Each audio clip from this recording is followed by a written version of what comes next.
Eagles! I need to talk to you. The noble families of Yassus have long worried about the Necromancer Guild, but they weren't stupid enough to openly confront them. What were you thinking? Have you forgotten that we all serve the king? And that we must obey his will as long as he is alive? Your action may be qualified as treason. There is a small peculiarity here. Why do you think that the king is alive? Especially considering that neither his face nor his crown has been seen for such a long time. How dare you say that? And how dare you interrupt the conversation of two noble knights?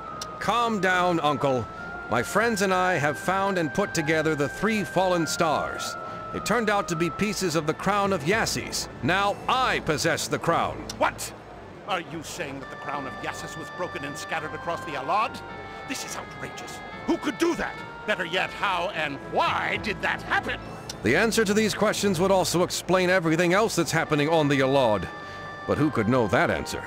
The king would know.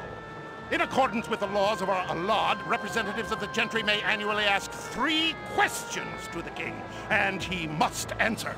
I believe that the necromancers are involved in this. If they are, they'll do anything to prevent you from asking these questions to the king. It could restrict access to the palace or something equally effective. Excuse me for interrupting. Doesn't the king leave his palace once in a while? Maybe it's possible to meet him somewhere else besides the palace. Aye, but aren't you a smart lass? The king stays in his palace almost all the time, except when he goes to his hunting grounds. They're well guarded, but not nearly as well as the palace. I believe I may be able to arrange for some of my people to be guarding the king's hunting cabin. I trust you, Eagles. You must unveil the mystery of the 3 stars. Disaster! Disaster!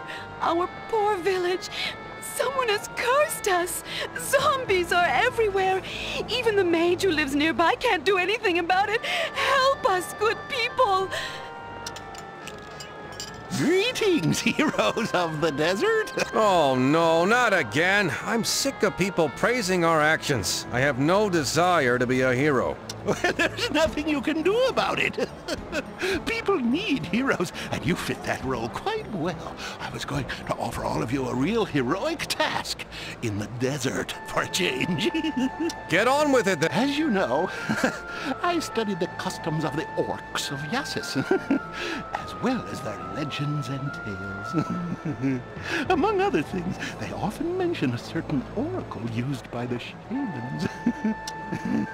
It is located in the most inaccessible part of the desert, but I have determined its whereabouts by analyzing the various tales and legends.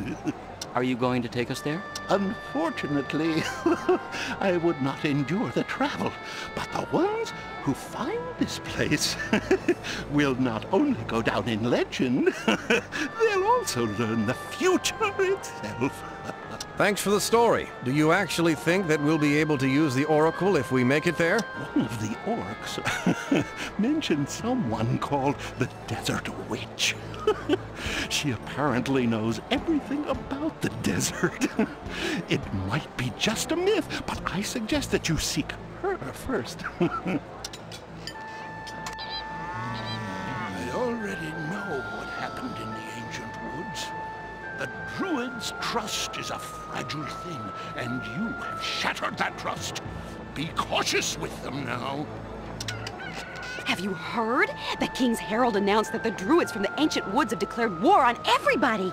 Yeah, and the necromancers are going to prohibit leaving the town soon. I'll say this much. I'm earning quite a pension walking around up here. Another 20 years of this, and I'll be able to afford an indoor bathroom.